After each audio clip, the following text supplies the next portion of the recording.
Xinnan Li, who went home to see family in Nanjing back in April, got one dose of the Sinovac vaccine and another of the Sinopharm shot 1 month apart. When I left Canada, the vaccine wasn't readily available for people of my age yet in Toronto, so I decided it's my best chance to get a vaccine in China, the 30-year-old told Global News.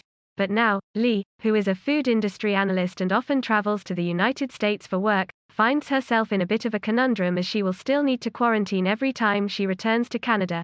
Queen Victoria statue toppled outside Manitoba legislature on Canada Day. Winnipeg soccer star inspires young girls. Manitoba health official urges pregnant women to get COVID-19 vaccine. Manitoba health official addresses potential COVID-19 impacts on menstrual cycle. Manitoba man takes to the steps of legislature demanding end to prohibition on homegrown cannabis. Province unveils outdoor visitation spaces at Manitoba care homes. Aphid feces causing sticky mess in Winnipeg. Pfizer COVID-19 vaccine walk-ins for youth to begin at Layla Super Site Wednesday. Figuring out fully vaccinated freedoms. Manitoba's top doctor says restrictions easing, but will still reopen gradually at home. Haircare tips. Manitoba child advocate says report won't solve the problem, only action will. 2 men charged in $1.5 million CDN Winnipeg cocaine bust. Manitoba officials say recent uptick in first dose appointments is enough to ensure province will meet reopening targets. Manitoba official says vaccine card issues will be corrected very soon. Manitoba Premier Pallister says vaccine card has issues in 3% of cases. Obviously it's going to cause a lot of inconvenience.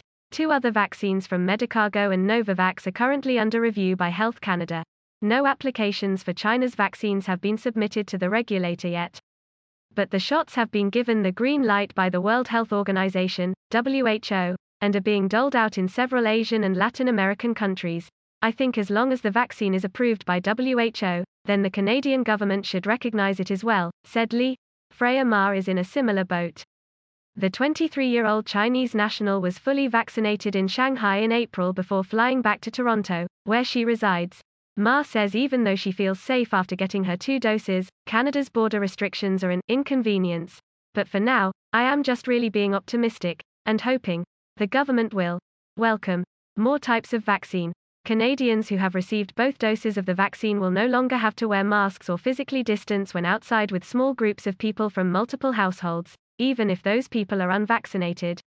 However, they'll need to wait 14 days after their second shot to be considered fully protected.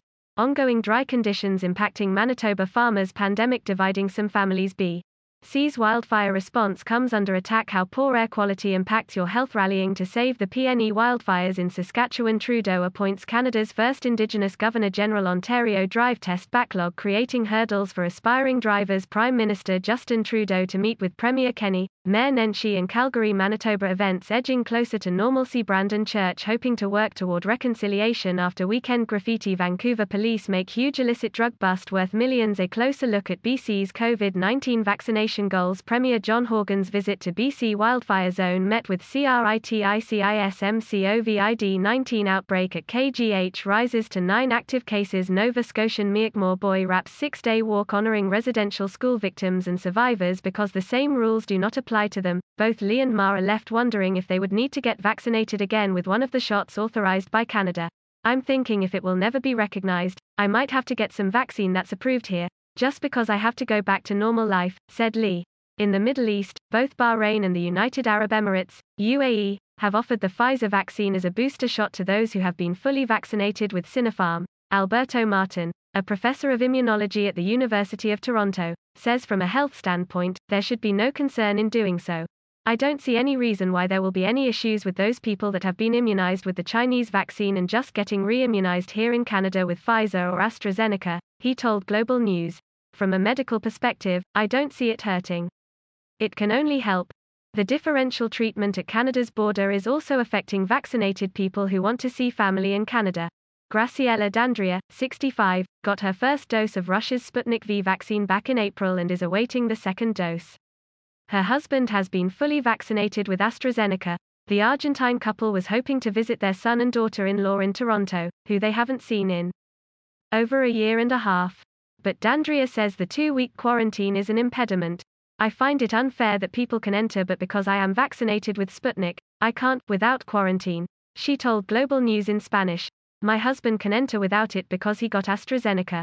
D'Andrea is hoping all countries start easing restrictions for vaccinated travelers.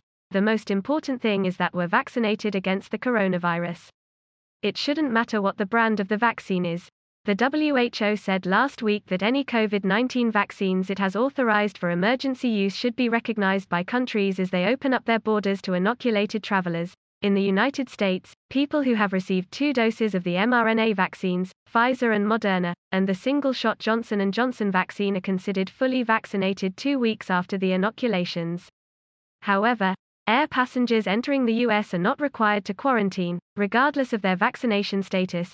In Europe, France is accepting tourists who were inoculated with the 4 EU-approved vaccines, Pfizer, AstraZeneca, Moderna or Johnson & Johnson. But Spain is also allowing recipients of the 2 Chinese vaccines authorized by the WHO, as long as visitors are fully vaccinated at least 2 weeks before the trip. Trudeau condemns burning churches following wave of blazes. European vaccine approvals could throw wrench in travel plans. 182 unmarked graves found near Cranbrook, BC residential school on eve of Canada Day. Unprecedented heat wave in western North America set to pass, but impacts linger. Freeland, disturbed by decision to keep Navy head in position after golfing with Vance. New photos show Florida condos deterioration days before collapse. Election speculation grows as Parliament begins 2-month hiatus. How a heat dome is causing record-breaking temperatures in Western Canada. The connection between BC's heat wave and climate change. BC health officials investigating excess deaths during pandemic. Canada Day.